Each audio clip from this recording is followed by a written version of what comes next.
നമസ്കാരം. നമസ്കാരം. എതിർചേരിയിലുള്ളവർ പോലും ആദരവോടും അഭിമാനത്തോടും അങ്ങയുടെ പ്രവർത്തനങ്ങളെ നോക്കിക്കാണുന്നുണ്ട്. അതിൻ്റെ ഭാഗമായി കുന്നമംഗലം കോൺഗ്രസ് മണ്ഡലം പ്രസിഡന്റ് CK ജലീൽ അങ്ങയെപ്പറ്റി നല്ല 2 വാക്ക് പറഞ്ഞതിന് പാർട്ടിയിൽ നിന്ന് ശിക്ഷ അനുഭവിക്കേണ്ടി വന്നു. അതേക്കുറിച്ച് താങ്കളുടെ അഭിപ്രായം എന്താ? അദ്ദേഹം അങ്ങനെ ഒരു സദസ്സിൽ നിന്ന് പറഞ്ഞു എന്നുള്ളത് ശരിയാണ്. പക്ഷെ അദ്ദേഹം അങ്ങനെ പറയേണ്ടിയിരുന്നോ എന്ന് എനിക്ക് തന്നെ അപ്പോൾ തോന്നിയിട്ടുണ്ട്. പക്ഷേ അയാളുടെ പേരിൽ നടപടി എടുത്തു എന്നുള്ളത് ശരിയാണ്. കാരണം ഞാൻ എല്ലാ ആളുകളോടും രാഷ്ട്രീയത്തിന് അപ്പുറം പ്രത്യേകമായ ഒരു മമതയോടും സ്നേഹത്തോടും കൂടി തന്നെയാണ് ഞാൻ പെരുമാറുന്നത്. രാഷ്ട്രീയമായ ഒരു വേർതിരിവ് ഞാൻ കാണിക്കാറില്ല. അത് അദ്ദേഹത്തിന് നല്ല ബോധ്യമുണ്ട്. അതിനപ്പുറം കൊടുവള്ളിയിൽ സംബന്ധിച്ചിടത്തോളം അവിടെ ഒരു പ്രത്യേക ഫാക്ടറുണ്ട്, റഹീം ഫാക്ടർ എന്ന് പറഞ്ഞിട്ടൊരു സംഗതി ഉണ്ട്. അതിൽ കോൺഗ്രസ്സിലുണ്ട്, ലീഗിലുണ്ട്, എല്ലാ അതിലുണ്ട്. അതിൽ പെട്ടിട്ടുള്ള ഒരാളാണ് അദ്ദേഹം. എപ്പോഴും എൻ്റെ കൂടെ എൻ്റെ പ്രവർത്തനവുമായി ബന്ധപ്പെട്ട് നിൽക്കുന്ന ഒരാളാണ്. ഞാൻ കൊടുവള്ളിയിൽ മത്സരിച്ചപ്പോഴും ഒരുപാട് കോൺഗ്രസ്സുകാർ എൻ്റെ കൂടെ നിന്നതുകൊണ്ടാണ് ശ്രീ മുരളീധരന് ഇവിടെ പരാജയപ്പെടാനുള്ള കാരണം. അത് ഞാൻ അങ്ങനെയാണ് എല്ലാവരോടും പെരുമാറുന്നത്. അദ്ദേഹം കുറേ കൂടി കടത്തി പറഞ്ഞു റഹീംക മന്ത്രിയാവേണ്ട ഒരാളാണ് എന്നുള്ളത്. അല്ല, അതൊക്കെ പാർട്ടി തീരുമാനിക്കേണ്ടതാണ്. ഞാൻ എൻ്റെ പഴയ പാർട്ടിയിൽ ഞാൻ എവിടെ എത്തിയിട്ടില്ല. ഞാൻ ഇവിടെ ഇടതുപക്ഷത്ത് വന്നപ്പോഴാണ് ഞാനിപ്പം 4ാമത്തെ പ്രാവശ്യവും MLA ആയി വരുന്നത്. ഒരുപാട് അംഗീകാരങ്ങൾ ഇടതുപക്ഷത്തു നിന്നാണ് എനിക്ക് ലഭിച്ചിട്ടുള്ളത്. റഹീംക അടിസ്ഥാന വർഗത്തിൻ്റെ ഇടയിൽ പ്രവർത്തിച്ച് വൈസ് പ്രസിഡന്റ് എന്നീ നിലകളിലൊക്കെ പ്രവർത്തിച്ചുകൊണ്ട് ജനഹൃദയം തൊട്ടറിഞ്ഞൊരു വ്യക്തിയാണ്. ഒരു സുപ്രഭാതത്തിൽ നൂലിൽ കെട്ടിയിറക്കിയ ഒരു വ്യക്തിത്വമേ അല്ല. ആ പഞ്ചായത്ത് പ്രസിഡന്റ് എന്ന നിലയിൽ തീർച്ചയായും ഒട്ടേറെ ജനഹൃദയങ്ങളെ തൊട്ടറിഞ്ഞ അനുഭവങ്ങളുണ്ടാവും. അതേക്കുറിച്ച് 2 വാക്ക് സംസാരിക്കാം. കൊടുവള്ളിയുടെ ഒരു രാഷ്ട്രീയ പശ്ചാത്തലം എന്താണെന്ന് എല്ലാവർക്കും അറിയാം. പക്ഷേ ഇത്രയും കാലമൊക്കെ ആയിട്ടും കൊടുവള്ളിയിൽ മുസ്ലിം ലീഗിൻ്റെ ആദ്യത്തെ പഞ്ചായത്ത് പ്രസിഡന്റ് ഞാനാണ്. അപ്പോൾ ആ ഒരു രീതിയിലാണ് സംഘടനാ രംഗത്ത് നമ്മൾ പ്രവർത്തിച്ചു വന്നത്. അതിൻ്റെ മുമ്പ് മുസ്ലിം ലീഗ് അസംബ്ലിയിലൊക്കെ ജയിക്കുമെന്നല്ലാതെ കൊടുവള്ളി പഞ്ചായത്തിൽ ഒരിക്കലും മുസ്ലിം ലീഗിൻ്റെ പ്രസിഡന്റ് ഉണ്ടായിട്ടില്ല. ആദ്യത്തെ പ്രസിഡന്റ് ഞാനാണ്. 2ാമത്തെ പ്രസിഡന്റ് എൻ്റെ സുബൈദ റഹീമാണ്. 3ാമത്തെ പ്രസിഡന്റും ഞാനാണ്. ആ 3ാമത്തെ പ്രസിഡന്റ് ആയിരിക്കുമ്പോഴാണ് ഞാൻ നിയമസഭയിലേക്ക് മത്സരിക്കുന്നത്. കൊടുവള്ളിയിൽ ആദ്യമായി തന്നെ അഭിമുഖീകരിച്ചത് അതികായൻ എന്ന് വിശേഷിപ്പിക്കപ്പെടുന്ന ലീഡറുടെ മകനെ, അതേപോലെ തന്നെ KPCC മുൻ പ്രസിഡൻ്റൊക്കെ ആയിരുന്ന ആളാണ്.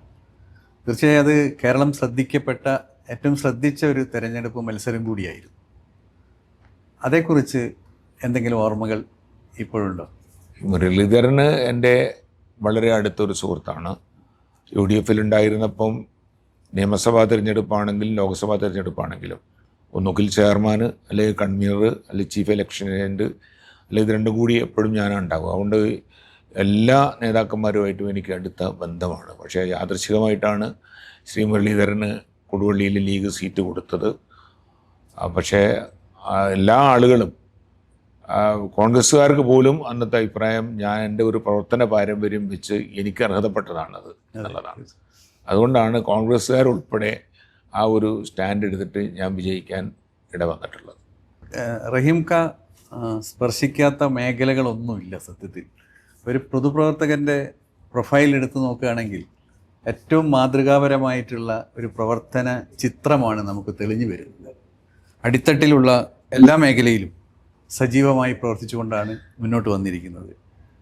കേരള സംസ്ഥാന ഹജ്ജ് കമ്മിറ്റിയുടെ ചെയർമാൻ, കേരള സംസ്ഥാന textile corporation director, Koduvally service സഹകരണ ബാങ്കിൻ്റെ പ്രസിഡന്റ്, കൊടുവള്ളി യത്തീംഖാനയുടെ പ്രസിഡന്റ് എന്നീ നിലകളിലൊക്കെ വളരെ വൈവിധ്യമാർന്ന മേഖലകളിൽ സജീവമായി അതിൻ്റെ ഔന്നിത്യത്തിൽ തന്നെ നിന്നുകൊണ്ട് പ്രവർത്തിക്കാൻ ഇടയായ ഒരു വ്യക്തിത്വമാണ്. സത്യത്തിൽ ആ ഒരു പിന്തുണ അല്ലെങ്കിൽ അത്തരത്തിലൊരു പ്രവർത്തന ചരിത്രം അല്ലെ പാരമ്പര്യം പൊതുപ്രവർത്തനത്തിൽ എങ്ങനെയാണ് ഇപ്പോൾ സഹായിക്കുന്നത്? ഈ വിഷയത്തിൽ മാത്രമല്ല, അവിടെ പെയിൻ ആൻഡ് പാലിയേറ്റീവ് രംഗത്താണെങ്കിലും അതുപോലെയുള്ള സ്വാന്തന മേഖലയിലാണെങ്കിലും ഏതൊരു മേഖലയിലും നമ്മളതിനുള്ള ഒരു സെറ്റപ്പ് ഉണ്ടാക്കിയിട്ട് അതിന് വേണ്ടിയിട്ട് പ്രവർത്തിക്കുക എന്നുള്ളത് വളരെ ചെറുപ്പത്തിലേ പഠിച്ചു വന്ന ഒരു കാര്യമാണ്. കാരണം എൻ്റെ ഫാമിലി ബാക്ക്ഗ്രൗണ്ടും അതാണ്. എൻ്റെ പിതാവ് ഉൾപ്പെടെയുള്ള ആളുകൾ ഇത്തരം പ്രവർത്തനങ്ങളിലാണ് വ്യാപൃതരായിരുന്നിരുന്നത്. അപ്പോൾ ആ ഒരു ട്രഡീഷൻ വെച്ചിട്ട് ഞാനും ആ ഒരു മേഖലയിലാണ് പ്രവർത്തിച്ചെനിക്ക് പരിചയം. അതുകൊണ്ട് ഇങ്ങനെയുള്ള എല്ലാ മേഖലകളിലും, വിദ്യാഭ്യാസ മേഖലയിലായാലും സാംസ്കാരിക മേഖലയിലായാലും ഒക്കെ, സ്പോർട്സ് രംഗത്തും ഒക്കെ എല്ലാവരെയും പിന്തുണച്ചുകൊണ്ടുള്ള ഒരു പ്രവർത്തന ശൈലിയാണ് സ്വീകരിച്ചു വന്നത്. അതുകൊണ്ടാണ് ആ രീതിയിൽ ഉള്ള ഒരു പ്രവർത്തനം സജ്ജമാക്കാൻ സാധിക്കുന്നത്. രാഷ്ട്രീയമായി വളരെ ചെറിയ പ്രായത്തിൽ തന്നെ MSFൻ്റെ ഭാഗമായി, അതേപോലെ തന്നെ ഫറൂഖ് കോളേജിലും ലോ കോളേജിലുമൊക്കെ സജീവമായ ആ പ്രവർത്തനം മുന്നോട്ട് കൊണ്ടുപോയി. അതിൻ്റെ തുടർച്ചയിൽ കോഴിക്കോട് ജില്ലാ മുസ്ലിം ലീഗ് സെക്രട്ടറി ആയിരുന്നു, സംസ്ഥാന വർക്കിംഗ് കമ്മിറ്റി അംഗം എന്നീ നിലകളിലൊക്കെ പ്രവർത്തിച്ചു. മുസ്ലിം ലീഗിൻ്റെ ആ ഒരു പ്രവർത്തന ഘട്ടങ്ങളിൽ ഉണ്ടായിരുന്ന അനുഭവങ്ങൾ, അതേപോലെ തന്നെ ഇപ്പോഴുള്ള മുസ്ലിം ലീഗ് ഭാരവാഹികളും അല്ലെങ്കിൽ അതിൻ്റെ പ്രവർത്തകരുമൊക്കെ ആയിട്ടുള്ള എങ്ങനെയുള്ള ബന്ധമാണ് ഇപ്പോൾ സൂക്ഷിക്കുന്നത്? ഞാൻ പ്രവർത്തന ബന്ധത്തിന് കുഴപ്പമൊന്നുമില്ല, എല്ലാ ആളുകളുമായിട്ട് നല്ല ബന്ധം തന്നെയാണ്. ഞാൻ മുസ്ലിം വിദ്യാർത്ഥി ഫെഡറേഷനിലൂടെയാണ് രംഗത്ത് വന്നത്. അതിൻ്റെ ഭാരവാഹി, സ്വതന്ത്ര തൊഴിലാളി യൂണിയൻ്റെ പല യൂണിറ്റുകളിലെയും ഭാരവാഹികളും സ്റ്റേറ്റ് മേഖലയിലും അതുപോലെ തന്നെ ചുമട്ടു തൊഴിലാളി മേഖലയിലും ഒക്കെ ഭാരവാഹിത്വം വഹിച്ച് ഒക്കെ വന്നിട്ടുണ്ട്. എല്ലാ നിലകളിലും ഞാൻ ആ പ്രവർത്തനവുമായി ബന്ധപ്പെട്ട് നിൽക്കുന്നത് കൊണ്ട് എല്ലാവർക്കും, ആർക്കും ഒരു അഭിപ്രായ വ്യത്യാസമില്ലാത്ത രീതിയിൽ പ്രവർത്തിച്ചു പോകാൻ എനിക്ക് സാധിച്ചിട്ടുണ്ട്. UDF ഭരണത്തിലിരിക്കുമ്പോഴും LDF ഭരണത്തിലിരിക്കുമ്പോഴും നിയമസഭാ സാമാജികൻ എന്ന നിലയിൽ പ്രവർത്തിച്ച അനുഭവം തീർച്ചയായും റഹീം കായ്ക്കുണ്ട്. അവ തമ്മിലുള്ള ഒരു പ്രകടമായ വ്യത്യാസം നമ്മൾ ഒരു 2-3 എണ്ണം സൂചിപ്പിക്കാൻ പറ്റുകയാണെങ്കിൽ എന്തൊക്കെയായിരിക്കും അത്? ഞാൻ MLA ആയത് ഇടതുപക്ഷത്തിനോടൊപ്പം നിശ്ചയമാണ് ഞാനായത്. അതിൽ ഒരു ടേമാണ് UDFൻ്റെ ടേം ഉണ്ടായിരുന്നത്. അന്ന് അവരിനോടൊരു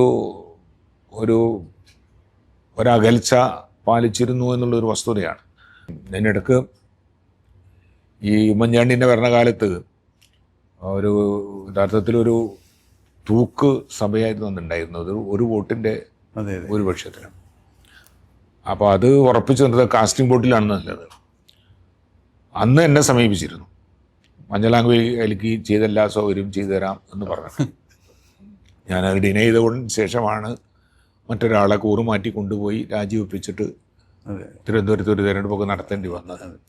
അപ്പോൾ നമ്മളൊരു സ്റ്റാൻഡിൽ നിന്നാൽ ആ സ്റ്റാൻഡിൽ നിൽക്കുക എന്നുള്ളതാണ് നമ്മളെ സംബന്ധിച്ചിടത്തോളം ഏറ്റവും വളരെ പ്രധാനപ്പെട്ടത്. സർ, ഇന്ത്യയിലെ മുസ്ലിം സംരക്ഷണത്തിൽ അല്ലെങ്കിൽ ന്യൂനപക്ഷ സംരക്ഷണത്തിൽ അല്ലെങ്കിൽ അരികിലകപ്പെട്ട മനുഷ്യരുടെ സംരക്ഷണത്തിലൊക്കെ ഇടതുപക്ഷ പ്രസ്ഥാനങ്ങൾക്ക് സവിശേഷമായ പ്രസക്തി ഉണ്ട് എന്നുള്ളത് തെളിയിക്കപ്പെട്ടു കഴിഞ്ഞു. കേരളത്തിൻ്റെ പശ്ചാത്തലത്തിൽ നമ്മൾ അത്തരത്തിലൊരു അനുഭവം നമ്മുടെ മുമ്പിലുണ്ട്. ഇന്ത്യയിൽ ഇത്തരത്തിലുള്ള ന്യൂനപക്ഷ സംരക്ഷണത്തിന് ഏത് രീതിയിലുള്ള സമീപനമാണ് നമ്മൾ സ്വീകരിക്കേണ്ടതെന്നാണ് റഹീം ക കാണുന്നത്? ഇങ്ങനെയുള്ള ന്യൂനപക്ഷ വിഷയങ്ങളൊക്കെ വരുന്ന അവസരത്തിൽ മാതൃകാപരമായ ഒരു സമീപനമാണ് ഇടതുപക്ഷം കേരളത്തിൽ സ്വീകരിച്ചിട്ടുള്ളത്. നേരത്തെ അറിയാം, നമുക്ക് പൗരത്വവുമായി ബന്ധപ്പെട്ട വിഷയം വന്ന ബഹുമാനപ്പെട്ട മുഖ്യമന്ത്രി തന്നെ കേരളത്തിലെ 14 ജില്ലകളിലും യോഗം വിളിച്ചു കൂട്ടി എല്ലാ വിഭാഗം ആളുകളെയും ഒന്നായി ചേർത്ത് നിർത്താൻ സാധിച്ചിട്ടുണ്ട്. ഇപ്പോഴും ഞാൻ ഓർക്കുന്നത്, മുസ്ലിം വിഭാഗത്തിൽ തന്നെ വ്യത്യസ്ത മത സംഘടനകൾ ഒരേ വേദിയിൽ അവർ വരാറുണ്ടായിരുന്നില്ല. ആദ്യമായിട്ടത് വരുന്നത് കോഴിക്കോട് ഹജ്ജ് ഹൗസ് നിർമ്മിച്ചതിൻ്റെ ഉദ്ഘാടന വേളയിലാണ്. VS അച്യുതാനന്ദനാണ് അത് ഉദ്ഘാടനം ചെയ്തത്.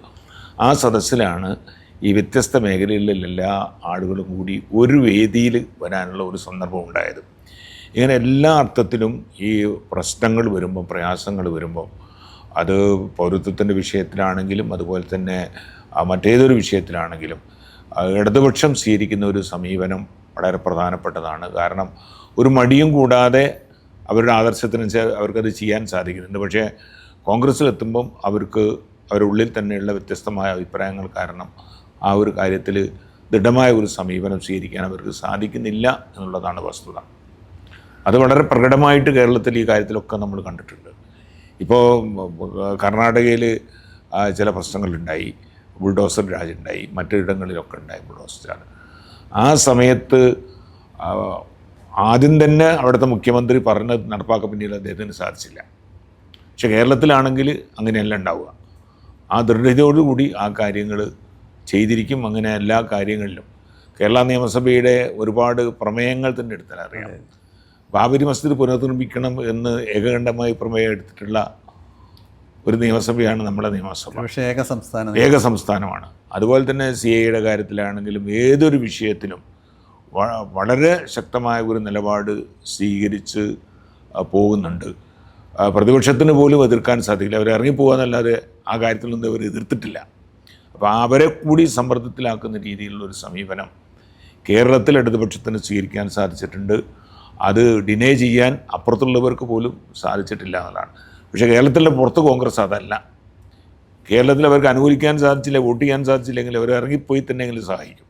പക്ഷെ വടക്കേ ഇന്ത്യയിലല്ല, കൃത്യമായിട്ട് അവർ ഇത്തരം സമീപനങ്ങൾക്കുള്ള എതിരായിട്ടുള്ളൊരു സമീപനമാണ് അവർ സ്വീകരിച്ചുകൊണ്ടിരിക്കുന്നത്.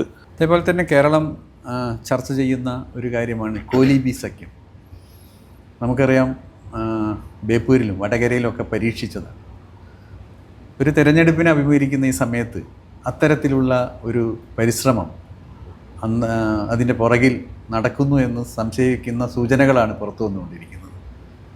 ഇത് ഏതെങ്കിലും തരത്തിൽ കേരളത്തിലെ നിയമസഭാ തെരഞ്ഞെടുപ്പിനെ ഇടതുപക്ഷത്തിന് അത് ഏതെങ്കിലും തരത്തിലുള്ള പ്രയാസം സൃഷ്ടിക്കുമെന്ന് കരുതുന്നുണ്ടോ? പ്രയാസം സൃഷ്ടിക്കുമോ എന്ന് ചോദിച്ചാൽ, കേരളത്തിൽ ആദ്യമുണ്ടായ BJPയുടെ MP, ആദ്യം കേരള നിയമസഭയിലേക്ക് ഉണ്ടായ ഒരു MLA, ആ വോട്ടിംഗ് പാറ്റേൺ എടുത്തു നോക്കിയാൽ കൃത്യമായിട്ടറിയാം എങ്ങനെയാണ് അവർ അസംബ്ലിയിലും പാർലമെൻറ്റിലും എത്തിയതെന്നുള്ളത്. LDFൻ്റെ വോട്ട് അവിടെ കുറഞ്ഞിട്ടില്ല. അതേ അവസരത്തിൽ UDFൻ്റെ വോട്ടിൽ നിന്ന് അപ്പുറം പോയി എന്നുള്ളത് ഈ രണ്ട് തിരഞ്ഞെടുപ്പുകളും ബഹുമാനോട് മുഖ്യമന്ത്രി പറഞ്ഞിട്ടുണ്ട്. വോട്ടിംഗ് പാറ്റേൺ നോക്കിയാൽ അറിയാം എങ്ങനെ സംഭവിച്ചു എന്നുള്ളത്. അപ്പം ഈ UDFൻ്റെ പിന്തുണ ഇല്ലാതെ BJPക്ക് ഇവിടെ കടന്നു വരാൻ സാധിക്കില്ല. അതൊരു നേരത്തെ ബേപ്പൂർ അംസയാണ് അവിടെ ജയിച്ചത്. അതുപോലെ തന്നെ ഈ വടകരയിൽ ഇതൊരു പരീക്ഷണമാണ് ഇതിനകത്ത്. അതിന് മുമ്പേയും EMS മത്സരിച്ച അവസരത്തിലൊക്കെ മുമ്പും ഉണ്ടായിട്ടുണ്ട് ഇതുപോലെയുള്ള പരീക്ഷണങ്ങളൊക്കെ. അപ്പോൾ അന്ന് ആ ഒരു സംവിധാനത്തിൽ നിന്നിട്ടുന്ന ഒരാൾ എന്നുള്ള എനിക്കിത് വളരെ വ്യക്തമായി നന്നായിട്ട് അറിയാം ഈ കാര്യങ്ങളൊക്കെ. പക്ഷേ അങ്ങനെയൊക്കെ സംഭവിച്ചിട്ടുണ്ട്. ഇപ്പോഴും അന്ന് മറക്കുള്ളിലായിരുന്നു, ഇപ്പം മറക്ക് പുറത്ത് തന്നെ കാര്യങ്ങളൊക്കെ നടക്കുന്നുണ്ട് എന്നുള്ളതാണ് നമുക്ക് മനസ്സിലാക്കാൻ സാധിക്കുന്ന കാര്യം. മത തീവ്രവാദ ഗ്രൂപ്പുകൾ കേരളത്തിൽ പലതരത്തിലുള്ള സ്വാധീനം ഉറപ്പിക്കാനുള്ള പരിശ്രമം വളരെ നന്നായി നടക്കുന്നുണ്ട്.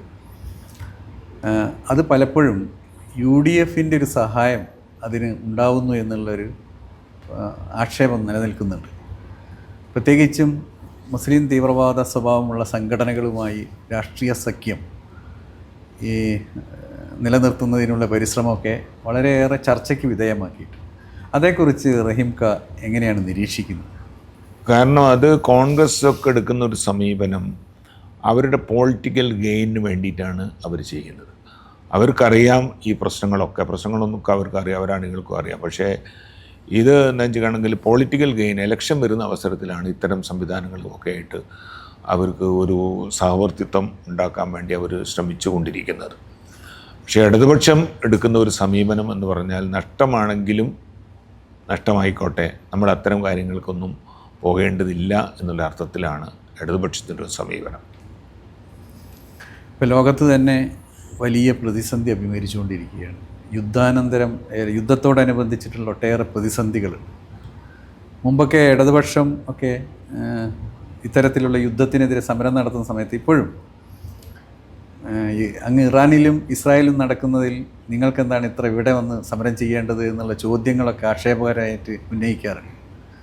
ഇന്ന് അതിൻ്റെ ഒരു ദുരന്തം നമ്മുടെ വീട്ടുമുറ്റത്ത് വന്നു നിൽക്കുകയാണ്.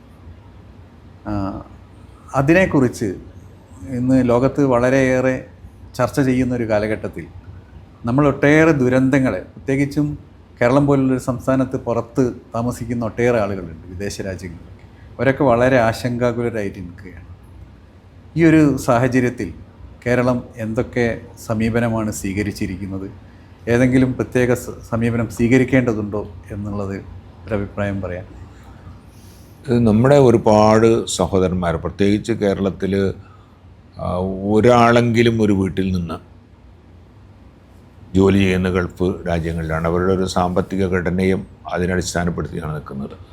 അപ്പോൾ അവിടെ ഇറാനിലല്ല, ഇറാഖിലല്ല, എവിടെ വിഷയങ്ങളുണ്ടായാലും അത് അറബ് രാജ്യങ്ങളെ ബാധിക്കുമ്പോൾ അത് യഥാർത്ഥത്തിൽ ബാധിക്കുന്നത് കേരളത്തെ കൂടിയാണ്.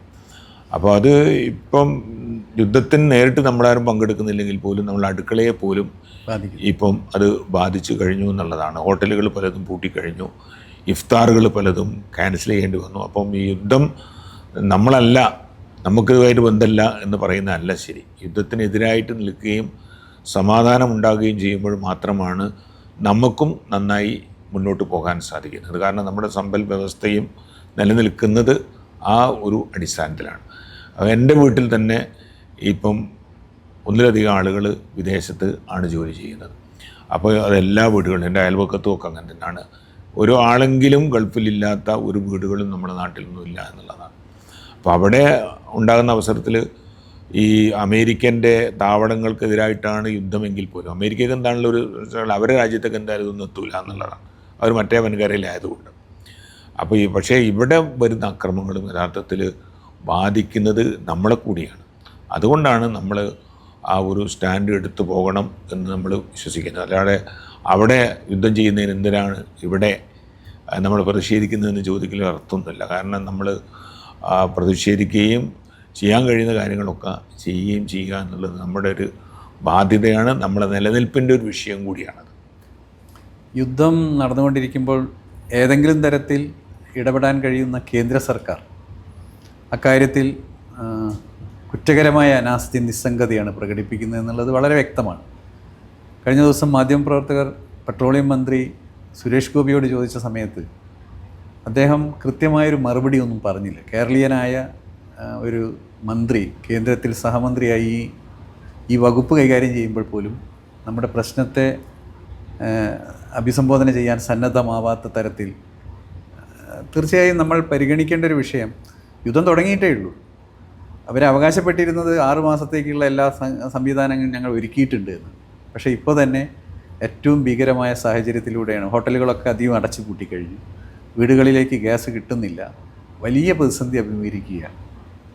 ഇതിനെയൊക്കെ പ്രതിരോധിക്കാൻ നമുക്ക് എന്ത് മാർഗമാണ് സ്വീകരിക്കാൻ കഴിയുക? ഇന്ത്യയുടെ പഴയ ഒരു നയം ചേരിചേരാ നയമായിരുന്നു. നമ്മളവിടെ നിന്നൊക്കെ പോയി ഇപ്പോൾ നമ്മൾ കൃത്യമായിട്ട് നമ്മൾ ഒരു പക്ഷം ചേരുന്ന ഒരു സമീപനമാണ് ഉള്ളത്. സോവിയറ്റ് റഷ്യയുടെ ഒരു ഡിവിഷനോട് കൂടിയിട്ട് ലോകത്ത് ഇപ്പം അമേരിക്കയാണ് ഏറ്റവും വലിയ ശക്തി. അമേരിക്ക പറയുന്നത് പോലെ എല്ലാവരും കേൾക്കണമെന്നാണ്. ഇവിടെ തന്നെ റഷ്യയിൽ നിന്ന് പെട്രോൾ വാങ്ങണ്ട എന്ന് പറയാൻ മാത്രം ധാർഷ്ട്യം അവർ കാണിക്കുന്നുണ്ട്. അല്ല 15 ദിവസത്തെ ഇങ്ങോട്ട് വാങ്ങിക്കോളി എന്ന് പറയാനുള്ള ധാർഷ്ട്യം കാണിക്കുന്നുണ്ട്. അപ്പോൾ നമ്മളെ സംബന്ധിച്ചിടത്തോളം നമ്മൾ ഒരു അടിമരാജ്യമായി മാറുന്ന ഒരു സ്ഥിതിയിലേക്കാണ് ഇപ്പം പോകുന്നത്. അപ്പോൾ തീർച്ചയായിട്ടും യുദ്ധം വേഗം അവസാനിച്ച് നമുക്ക് പഴയ ഒരു രീതിയിലേക്ക് പോവുകയാണ് നമ്മുടെ നിലനിൽപ്പിന് ഏറ്റവും അത്യന്താപേക്ഷിതം എന്ന് തന്നെയാണ് എനിക്ക് തോന്നുന്നത്.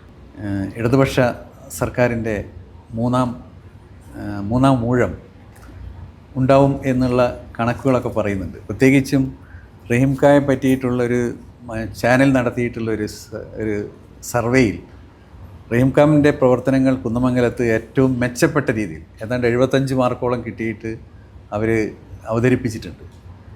പൊതുവേ കഴിഞ്ഞ കാല പ്രവർത്തനങ്ങളിലൊക്കെ വലിയ സംതൃപ്തി തോന്നുന്നുണ്ടോ?